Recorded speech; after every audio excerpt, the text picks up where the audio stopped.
You might be wondering why you're watching me clean out my garage. More on that later, but first, I need to bring you through the journey that I've been on the last few months. See, I've been finding myself more and more disconnected. I've been struggling through a lot of different thoughts and emotions, and while on the outside, everything kind of looked normal and I kept everything up the way it's supposed to look, I could feel myself becoming more frustrated with my family, more disconnected from my wife, and I was kind of at a loss. I was trying to figure out what it was, what was going on. And really, as I walked through that, I started to realize that I had let a lot of other things go. I had become very undisciplined in my life, in the word and in prayer. It became so easy to put those things off, or if I didn't put it off, it was there just to check off the checklist that I had done another devotional, that I had done my time in the word, that I had prepped for my Bible study or my small group. And I looked at everything kind of just as a task to be done instead of what it really is, which is training in godliness.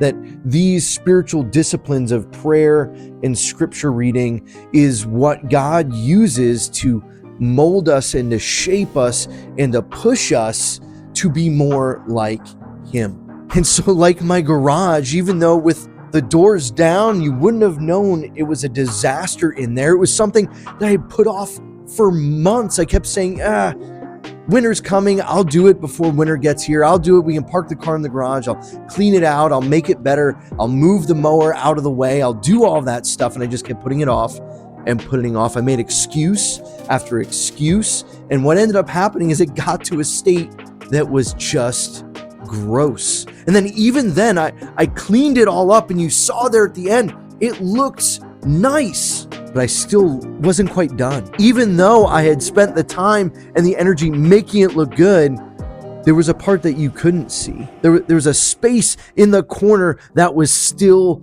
disgusting.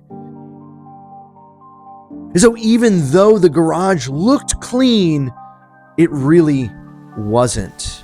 Our lives are just the same as this. We sometimes get good at cleaning up and tidying up and changing what the appearance might be, even to somewhat to the core, but we always often have this dark corner of grossness that we don't want to deal with, that we don't want to let anyone in to see. And so we wall that off. We compartmentalize it away. This is why, as men, it's so important to be in real, vulnerable, honest relationships with other men, where you can ask those tough questions. Do you have that 3 a.m. friend that you can pick up the phone and call them and they will answer? Or are you alone?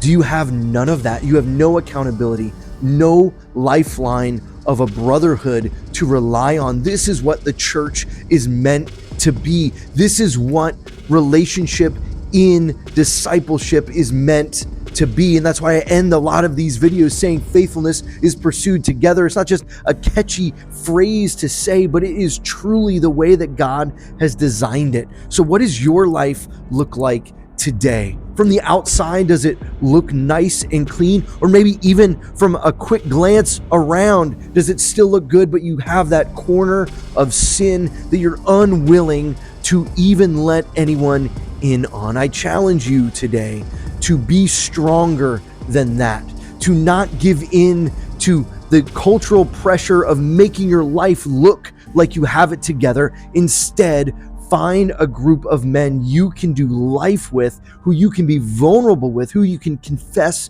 your sin to. And in doing so, you're going to find that that harder process is really what it looks like to be a man of God. If you take nothing else away from this video, I want you to know that you are not alone. That the struggles you are going through, you are not alone.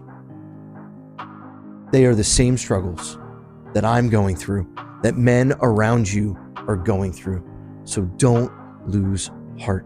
Train yourself in godliness so that you can be salt and light to every corner of your lives, with your families, in your jobs, with your friends. That's the call of God upon your life. That's your purpose. So get back to the work. Don't neglect your garage. Don't neglect your life. Train yourself in godliness. And if you want to see one of the things that often gets in the way of us doing this, it's getting busy. It's falling prey to the hurried life. And there's a way around that. There's a way to get through that. You can check that out right here. I'll catch you on that video. Remember, faithfulness is pursued together. What are you doing? I thought my helmet was on. I thought we were going to play soccer. I am going to be playing. I'm going to be the